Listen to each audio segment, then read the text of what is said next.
Hello medicos, welcome to Robisco medical library. देखिए, आज के लेक्चर में जो टॉपिक अपन पढ़ने वाले हैं वो है लेप्रोसी। ये एक्चुअल में क्रॉनिक इन्फ्लेमेशन का ही कंटिन्यूएशन है। जब अपन ने क्रॉनिक इन्फ्लेमेशन पढ़ा था, अपन ने कहा था वो दो टाइप का होता है। उसमें एक टाइप जो आता है वो ग्रैन्युलोमैटस इन्फ्लेमेशन आता है। और अपन ने कहा था ग्रैन्युलोमैटस इन्फ्लेमेशन के मेनली चार एग्जाम्पल्स अपने सिलेबस के अंदर है। एक तो टीबी, एक अपन ने कहा था लेप्रोसी, इसके अलावा अपन ने बोला सिफिलिस, और सिफिलिस के अलावा एक एग्जाम्पल अपन कह रहे थे एक्टिनोमाइकोसिस। एक्टिनोमाइकोसिस।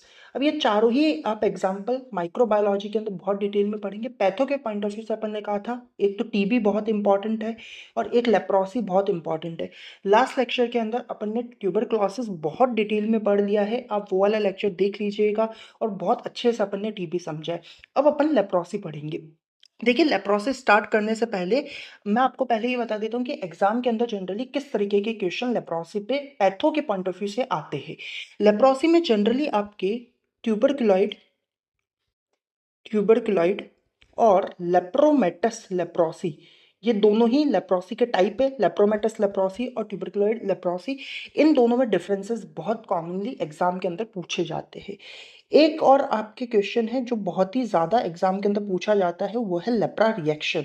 दो तरीके की लेप्रा रिएक्शन होती है, ये अभी अपन पढ़ेंगे। और एग्जाम में इसके ऊपर कई दफ़ा क्वेश्चन आता है, पैथो में भी, माइक्रो में भी, इवन फार्माकोलॉजी में भी लेप्रा रिएक्शन के ऊपर क्वेश्चन आ सकता है। मेनली तो आप देखेंगे तो ये दो चीज़ें आपको एग्जाम के अंदर पूछी जाती है और बहुत डिटेल में बनी है पढ़ने वाले।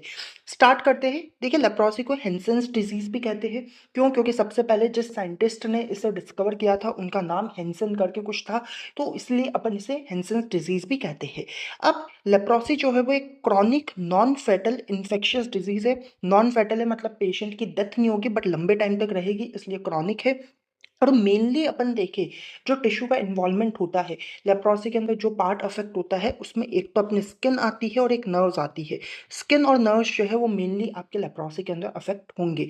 अब स्किन और नर्व्स के अलावा क्या क्या अफेक्ट हो सकता है, तो लीवर अफेक्ट होता है, स्प्लीन, बोन मैरो, और उसके अलावा कुछ कुछ रीजनल लिम्फ नोड्स भी अफेक्ट होते हैं। बट मेनली स्किन और नर्व्स अफेक्ट होते हैं। और कुछ एडवांस्ड केसेस के अंदर कि लेप्रोसी बहुत ज़्यादा अगर देखने को मिल गई या बहुत लंबे टाइम तक रह रही है, तो सेकेंडरी अमाइलोइडोसिस और रीनल डिसीजेस भी देखने को मिल सकती है। अब देखिए, अमाइलोइडोसिस जो है ना वो अपन इम्यूनोपैथोलॉजी के अंदर बहुत डिटेल में पढ़ेंगे, बट मैं एक ओवरव्यू आपको दे देता हूँ कि अमाइलोइडोसिस होता क्या है। एक छोटी सी मैं डेफिनेशन दे देता हूँ आपको कि अमाइलोइडोसिस जो है एक्चुअल में ग्रुप ऑफ डिसऑर्डर्स होता है। क्या होता है? ग्रुप ऑफ डिसऑर्डर्स होता है। और ये ग्रुप ऑफ डिसऑर्डर्स क्यों देखने को मिल रहे हैं? वो देखने को मिलते हैं because of extra cellular deposition of misfolded protein. आप ऐसा समझिए कि अपना जो प्रोटीन होता है वो बहुत ही ज़्यादा सिस्टमेटिकली फोल्डेड होता है। उसका एक 3D स्ट्रक्चर होता है, टर्शियरी स्ट्रक्चर के अलावा कुछ के अंदर तो क्वाटरनरी स्ट्रक्चर भी देखने को मिलता है। बट कुछ प्रोटीन्स होते हैं जिनकी मिसफोल्डिंग हो जाती है, और वो मिसफोल्डेड प्रोटीन्स का अगर डिपोजिशन हो रहा है तो उसकी वजह से कुछ ग्रुप ऑफ डिसऑर्डर्स देखने को मिलते हैं, जैसे अपन अमाइलोइडोसिस कहते हैं। और फिर ये प्राइमरी और सेकेंडरी टाइप के होते हैं, ये अपन बहुत डिटेल में अमाइलोइडोसिस में समझेंगे। चलिए, नेक्स्ट अपन अब बात कर रहे हैं कि लेप्रोसी को कॉज कौन कर रहा है। तो लेप्रोसी का कॉजेटिव एजेंट है माइकोबैक्टीरियम लेप्रे, ये अपने को पता है। और इसमें भी अपन ग्राम स्टेनिंग नहीं कर पाएंगे। ये सब आप कहाँ पढ़ेंगे? माइक्रोबायोलॉजी के अंदर पढ़ेंगे कि इसकी भी ग्राम स्टेनिंग नहीं होती है। तो कौन सी स्टेनिंग फिर कर जाती है? जेडन स्टेनिंग इसकी करी जाती है, क्योंकि ये भी क्या होता है? एसिड फास्ट ऑर्गेनिज्म होता है। ये पॉइंट्स आप याद रखेंगे। चलिए, नेक्स्ट आता है कि लेप्रोसी का मोड ऑफ ट्रांसमिशन कैसे हो सकता है। तो एक तो डायरेक्ट कांटेक्ट से हो सकता है, जो इन्फेक्टेड पर्सन है उसके डायरेक्टली आप उसके कांटेक्ट में आ रहे हो, या मैटरनो फीटल ट्रांसमिशन हो सकता है मदर से फीटस के अंदर, या फिर ब्रेस्ट फीडिंग के दौरान अगर मदर इन्फेक्टेड है तो मदर से इन्फेंट के अंदर भी लेप्रोसी जो है वो ट्रांसमिट हो सकती है। नेक्स्ट अपन अब बात करेंगे इम्यूनोलॉजी ऑफ लेप्रोसी और उसके कुछ पेक्यूलर एस्पेक्ट्स यानी कि कुछ कैरेक्टरिस्टिक फीचर्स की बात करेंगे कि भाई लेप्रोसी के जो दो टाइप्स अपन देखने को मिलेंगे, दो टाइप्स के अलावा कई सारी फॉर्म्स अपने को देखने को मिलेगी, वो सब किन फीचर्स के बिहाफ पे अपने को देखने को मिलेगा। देखिए, अगर आपने ट्यूबरक्लोसिस वाला लेक्चर देखा होगा तो वहां अपन ने कहा था कि ट्यूबरक्लोसिस के अंदर दो तरीके के मेनली मैकेनिज्म चलते हैं। एक तो मैक्रोफेज एक्टिवेटिंग रिस्पांस चलता है और एक टिश्यू डैमेजिंग रिस्पांस चलता है। जो मैक्रोफेज एक्टिवेटिंग रिस्पांस होता है वो सेल मीडिएटेड इम्यूनिटी के ऊपर डिपेंड करता है, तो वहीं जो टिश्यू डैमेजिंग रिस्पांस होता है वो टाइप 4 हाइपर सेंसिटिविटी यानी कि delayed type of hyper sensitivity के ऊपर डिपेंड करता है। लेप्रोसी में भी सेम कहानी होगी। यहाँ पे भी दो चीज़ों के ऊपर पूरा का पूरा इम्यूनोलॉजी, पूरा का पूरा पैथोजेनेसिस डिपेंड करेगा। एक तो सेल मीडिएटेड इम्यूनिटी, एक टाइप 4 इम्यूनिटी। क्यों? क्योंकि दोनों एग्जाम्पल अगर अपन देखें, चाहे ट्यूबरक्लोसिस हो चाहे फिर वो लेप्रोसी, दोनों एग्जाम्पल किसके हैं? क्रॉनिक इन्फ्लेमेशन की है। तो वही चीज़ है कि यहाँ पे भी एक तो T cell mediated cellular immunity के ऊपर इसका मैकेनिज्म डिपेंड करेगा, तो एक डिलेड हाइपर सेंसिटिविटी यानी कि टाइप 4 हाइपर सेंसिटिविटी के ऊपर डिपेंड करेगा। अब टोटल यहाँ पे अपन चार चीज़ें देखेंगे और उन चार चीज़ों के बिहाफ पे लेप्रोसी के अपने को कितने फॉर्म्स देखने को मिलेंगे। देखिए, रिएक्शनल लेप्रोसी अपने को 3 तरीके की देखने को मिलेगी और 5 तरीके के अपने को लीजन्स देखने को मिलेंगे। अब वो चार प्रॉपर्टीज कौन कौन सी है? पहला तो अपन कह रहे हैं एंटीजन्स ऑफ लेप्रोसी बेसिलाई, यानी कि जो माइकोबैक्टीरियम लेप्रे है उसका कौन सा एंटीजन इन्वॉल्व होगा, पहला। दूसरा अपन कह रहे हैं होस्ट का जीनोटाइप, यानी कि जो जेनेटिक कॉम्पोजिशन है होस्ट का, उसका अपन यहाँ पे बात करेंगे। इसके अलावा टी सेल रिस्पॉन्स यानी कि सेल्युलर इम्यूनिटी, और चौथा अपन बात करेंगे ह्यूमरल रिस्पॉन्स यानी कि अपन कह रहे हैं एंटीबॉडी मीडिएटेड इम्यूनिटी की। एक बात मैं आपको पहले ही क्लियर कर दूं कि ह्यूमरल रिस्पॉन्स का ज़्यादा इम्पैक्ट होने वाला नहीं है, मेन इन तीन का है ना इम्पैक्ट होने वाला है। चलिए, सबसे पहले अपन बात करते हैं एंटीजन्स ऑफ लेप्रोसी बेसिलाई, जहाँ पे अपन कह रहे हैं कि देखिए माइकोबैक्टीरियम लेप्रे जो होता है ना, उसके अंदर दो तरीके के एंटीजन पाए जाते हैं। कौन कौन से? एक तो पीजीएल वन यानी कि अपन कह रहे हैं फिनोलिक ग्लाइकोलिपिड वन, और ये जो है पीजीएल वन ये यूनिक होता है टू द माइकोबैक्टीरियम लेप्रे, यानी कि सिर्फ और सिर्फ माइकोबैक्टीरियम लेप्रे की सेल वॉल के अंदर PGL one phenolic glycolipid one पाया जाता है। लेकिन एक और यहाँ पे एंटीजन देखने को मिलता है जिसे अपन कहते हैं लाइपो एरोबिनोमेनिन। क्या कहते हैं? एलएएम शॉर्ट में कहते हैं लाइपो एरोबिनोमेनिन। ये भी एक तरीके का ग्लाइकोलिपिड होता है और ये बहुत से बैक्टीरिया के सेल वॉल के अंदर पाया जाता है। मतलब ये जो है it is not unique to the mycobacterium leprae, ये बाकी बैक्टीरिया में भी पाया जाता है। तो वहीं जो पीजीएल वन है वो सिर्फ और सिर्फ माइकोबैक्टीरियम लेप्रे के अंदर पाया जाता है। अब इन दो के बिहाफ पे ही क्या होगा? डिसाइड होगा आपके होस्ट की इम्यून रिएक्शन। मतलब क्या है? मतलब ये है कि जो आपके पीजीएल वन होता है ना, ये मेनली आपके नर्व इन्वेजन करवाता है। कौन? PGL one. ठीक है, और नर्व इन्वेजन के साथ साथ में ये इम्यूनिटी का सप्रेशन भी करवाता है। क्या करवाएगा? इम्यूनिटी सप्रेशन भी करवाएगा। तो वहीं जो अपन कह रहे हैं कि एलएमए यानी कि लाइपो एरोबिनोमेनिन जो है वो मैक्रोफेज का इनिबिशन कर रहा है। किसका इनिबिशन कर रहा है? मैक्रोफेज का इनिबिशन कर रहा है और साथ में इम्यून इवेजन कर रहा है।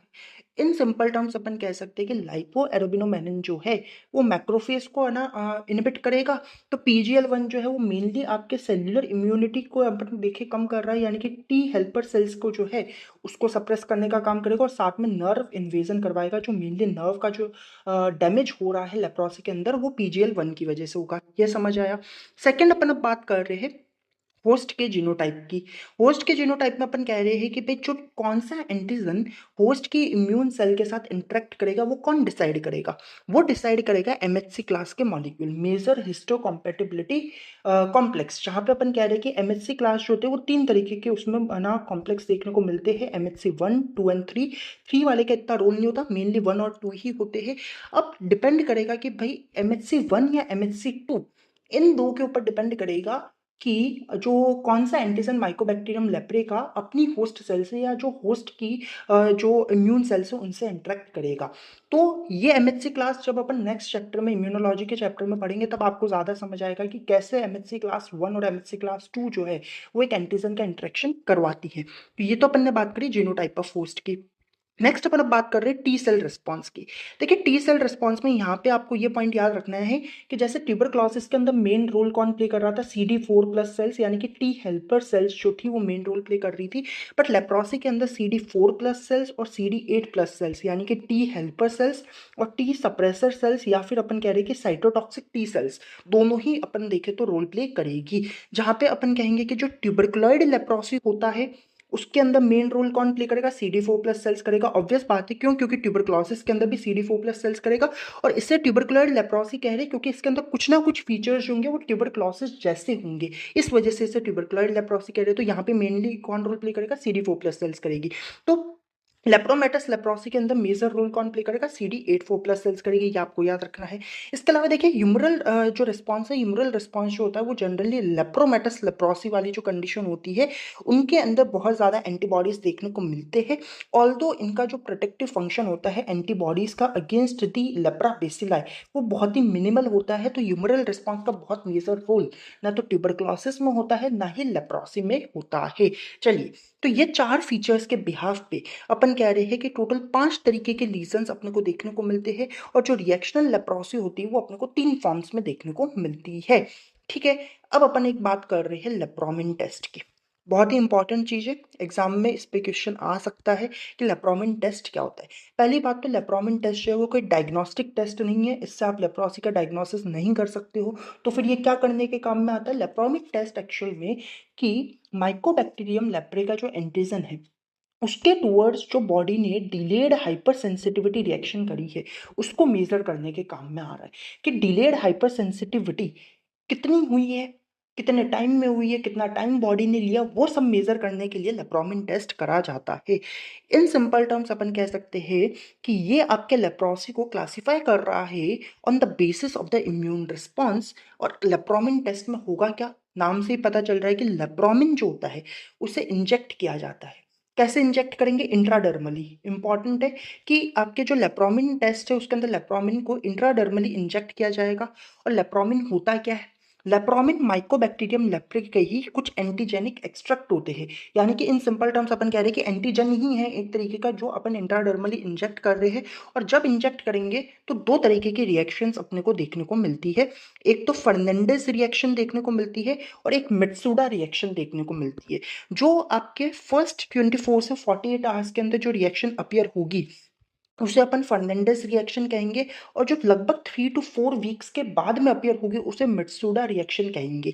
अब देखिए जो फर्नांडिस रिएक्शन है वो हुई है वो अपने को कैसे पता चलेगा, वो अपने को पता चलेगा कुछ इंडिविडेटेड एरिया अपने को देखने को मिलेगा, मतलब जहाँ पे आपने इंजेक्शन दिया है वहाँ पे आपको थोड़ी सी फर्म स्वेलिंग देखने को मिलेगी। क्या देखने को मिलेगी, फर्म स्वेलिंग देखने को मिलेगी। इसका मतलब फर्नांडिस रिएक्शन हुई है और ये जो टेस्ट है लेप्रोमिन टेस्ट वो पॉजिटिव है।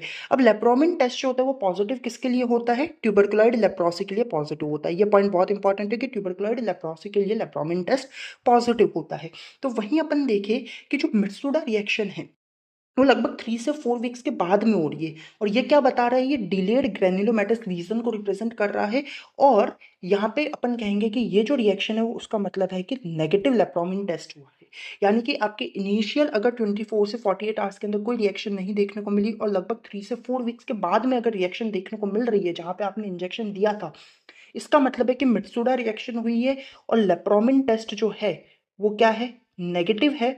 और नेगेटिव होने का मतलब है कि पेशेंट को ट्यूबरकुलर लेप्रोसी नहीं है, उसको लेप्रोमेटस लेप्रोसी है। समझ आई चीज, तो लेप्रोमिन टेस्ट नेगेटिव किसके लिए होगा, लेप्रोमेटस लेप्रोसी के लिए, और पॉजिटिव होगा ट्यूबरकुलर लेप्रोसी के लिए। चलिए नेक्स्ट अपना बात कर रहे हैं क्लासिफिकेशन की।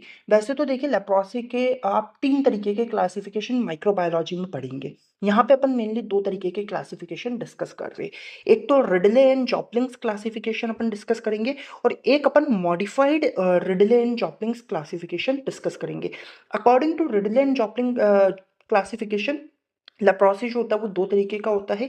एक तो लेप्रोमेटस लेप्रोसी जिसके अंदर लो रेजिस्टेंस वाला ये लेप्रोसी, और एक होता है ट्यूबरकुलर लेप्रोसी जो कि अपन कह रहे हैं कि हाई रेजिस्टेंस रखता है। अब यही अगर अपन बात कर ले मॉडिफाइड रिडले एंड जॉपलेस क्लासिफिकेशन, तो उसमें अपन कह रहे हैं कि क्या होगा कि based on clinical histological and immunological features उसके ब्याह पे टोटल 5 ग्रुप्स अपने को देखने को मिले हैं। कौन कौन से, तो इसको आप इसी सीक्वेंस में याद रखेंगे जैसा ये लिखे गए ना वैसे ही। टीटी, बीटी, बीबी, बीएल, एलएल। यहाँ पे टी यानी कि अपन कह रहे हैं ट्यूबरकुलॉइड, बी का मतलब होता है बॉर्डर लाइन, और यहाँ पे अपन कहेंगे एल का मतलब है लेप्रोमेटस। समझ ये चीज, तो टीटी का मतलब है कि दोनों ही अपन देखें, टीटी का मतलब है ट्यूबरकुलॉइड लेप्रोसी या हाई रेजिस्टेंस केस है।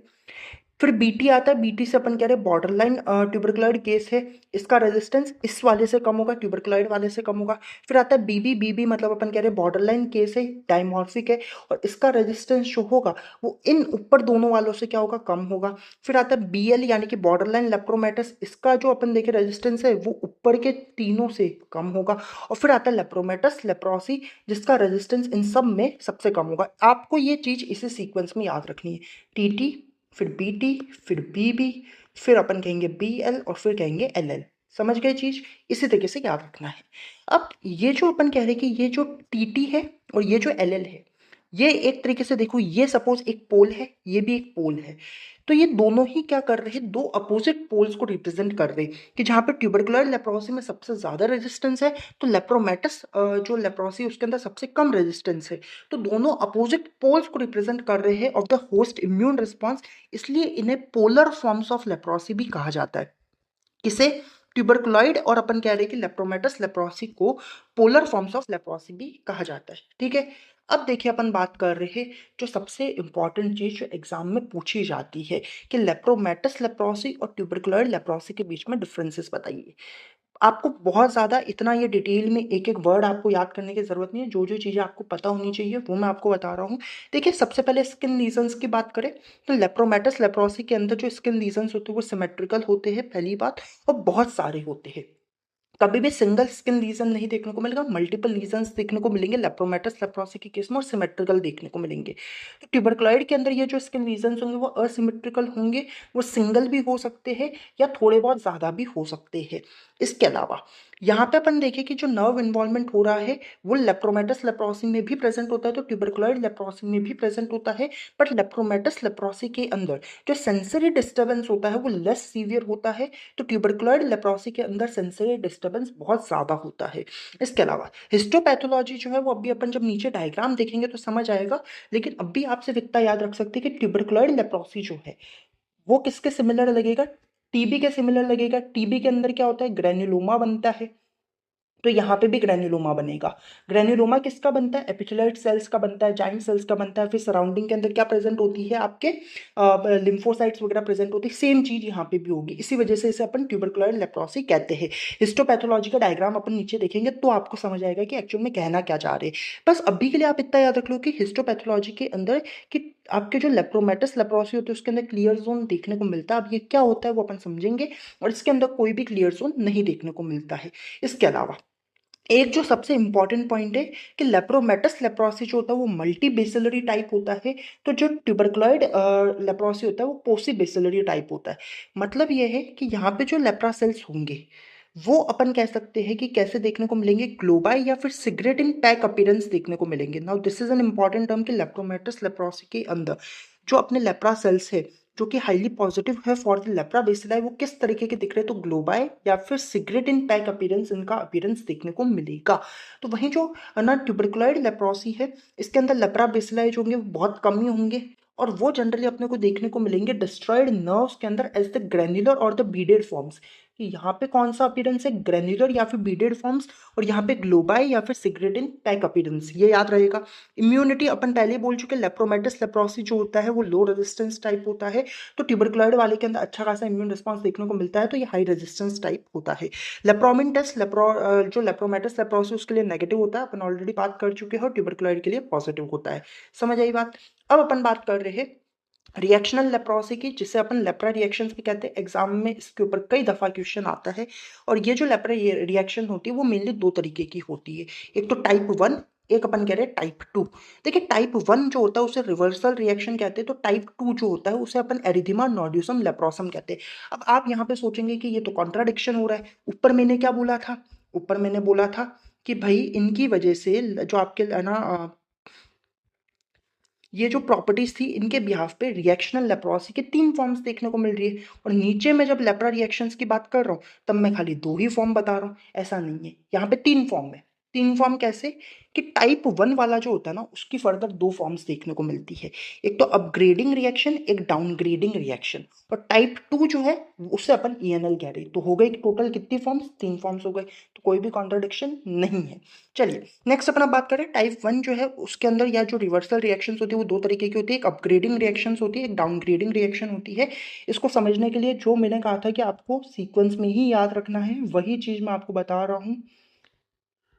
ये देखिए, ये ट्यूबरकुलॉइड है, ये बॉर्डरलाइन ट्यूबरकुलॉइड है, ये बॉर्डरलाइन है, बॉर्डरलाइन लेप्रोमेटस और ये लेप्रोमेटस है। ऊपर से नीचे की तरफ चलना है। तो जनरली ये जो रिवर्सल रिएक्शंस होती है वो अपने को बॉर्डरलाइन केसेस में देखने को मिलती है। बॉर्डरलाइन केसेस का मतलब है कि जो आपके बॉर्डरलाइन ट्यूबरकुलॉइड और बॉर्डरलाइन जो लेप्रोमेटस कंडीशन है वहां देखने को मिलेगी। तो ये बॉर्डरलाइन ट्यूबरकुलॉइड है, ये बॉर्डरलाइन लेप्रोमेटस है। अब अपग्रेडिंग रिएक्शन जो है ना वो अपने को देखने को मिलती है बॉर्डरलाइन लेप्रोमेटस के अंदर। अपग्रेडिंग रिएक्शन कहाँ देखने को मिलेगी, बॉर्डरलाइन लेप्रोमेटस टाइप में देखने को मिलेगी। और यहाँ पे सेल मीडिएटेड इम्यूनिटी जो है वो ज़्यादा हो जाएगा। क्या हो जाएगा, ज़्यादा हो जाएगा। अब यहाँ पे क्या होगा कि पेशेंट जो है वो अपग्रेड करेगा, मतलब ऊपर की तरफ जाएगा और अपग्रेड करेगा। यानी कि जब अपन इसका ट्रीटमेंट कर देंगे तो पेशेंट जो है वो क्या करेगा, बॉर्डरलाइन लेप्रोमेटस से शिफ्ट करेगा टुवर्ड्स द ट्यूबरकुलॉइड लेप्रोसी। वो ट्यूबरकुलॉइड टाइप के टुवर्ड्स शिफ्ट कर रहा है, मतलब नीचे से ऊपर की तरफ जा रहा है, यानी कि उसका अपग्रेडेशन हो रहा है और इसका रेजिस्टेंस कम होता है। और जब ऊपर की तरफ जा रहा है तो अपन कह रहे हैं कि रेजिस्टेंस बढ़ जाएगा। तो वही चीज अपन ने बोली कि यहाँ पे सेल मीडिएटेड इम्यूनिटी जो है वो बढ़ेगी। समझ आई चीज। तो वहीं अगर अपन बात करें कि जो डाउनग्रेडिंग रिएक्शन होती है वो अपने को देखने को मिलता है ट्यूबरकुलॉइड, जो बॉर्डरलाइन वाला केस होता है, बॉर्डरलाइन ट्यूबरकुलॉइड वाला केस होता है वहां पे। और इसमें क्या होगा, सेल मीडिएटेड इम्यूनिटी जो है वो कम होगी। कैसे होगी, क्योंकि जब अपन देखिए कि ये वाला जो वापस अपन एग्जांपल लिखे, अब ये जो बॉर्डरलाइन ट्यूबरकुलॉइड केस है वो शिफ्ट करेगा टुवर्ड्स दी लेप्रोमेटस, किधर की तरफ शिफ्ट करेगा, वो करेगा लेप्रोमेटस लेप्रोसी के टुवर्ड्स। मतलब ऊपर से नीचे आ रहा है, इसलिए इसे अपन क्या कहेंगे, डाउनग्रेडिंग रिएक्शन कहेंगे। और अपने को पता है ट्यूबरकुलॉइड का रेजिस्टेंस ज्यादा होता है। और अब वो कहाँ जा रहा है, लेप्रोमेटस के टुवर्ड्स अगर शिफ्ट कर रहा है तो रेजिस्टेंस क्या हो जाएगा, कम हो जाएगा, सेल मीडिएटेड इम्यूनिटी भी कम हो जाएगी। तो वही चीज है कि यहाँ पे सेल मीडिएटेड इम्यूनिटी कम हो जाएगी। ये अपने को देखने को मिलेगा बॉर्डरलाइन ट्यूबरकुलॉइड के जो पेशेंट्स होंगे उनके टुवर्ड्स, जो कि कहाँ शिफ्ट करेंगे, वो डाउनग्रेड या शिफ्ट करेंगे टुवर्ड्स द लेप्रोमेटस टाइप।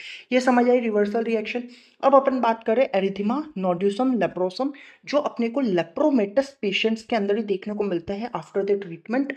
और इसके अंदर क्या क्या फीचर्स अपने को देखने को मिलेंगे, तो एक तो कुछ टेंडर क्यूटेनियस नोड्यूल्स देखने को मिलेंगे, इसके अलावा फीवर देखने को मिलता है, इसके अलावा ईरिडोसाइक्लाइटिस देखने को मिल रहा है। ईरिडोसाइक्लाइटिस का मतलब अपन कह रहे हैं आइटिस आ रहा है, मतलब इन्फ्लेमेशन होगा। इन्फ्लेमेशन किसका होगा, एक तो आइरिस का इन्फ्लेमेशन होता है और साथ में सीलियरी बॉडी का इन्फ्लेमेशन अपने को देखने को मिलेगा एरिथीमा नोड्यूसम लेप्रोसम के अंदर। इसके अलावा साइनोविटाइस देखने को मिलेगा और लिम्फ नोड का भी इन्वॉल्वमेंट देखने को मिलेगा। किसके अंदर, टाइप 2 जो अना लेप्रा रिएक्शंस होती है उनके अंदर।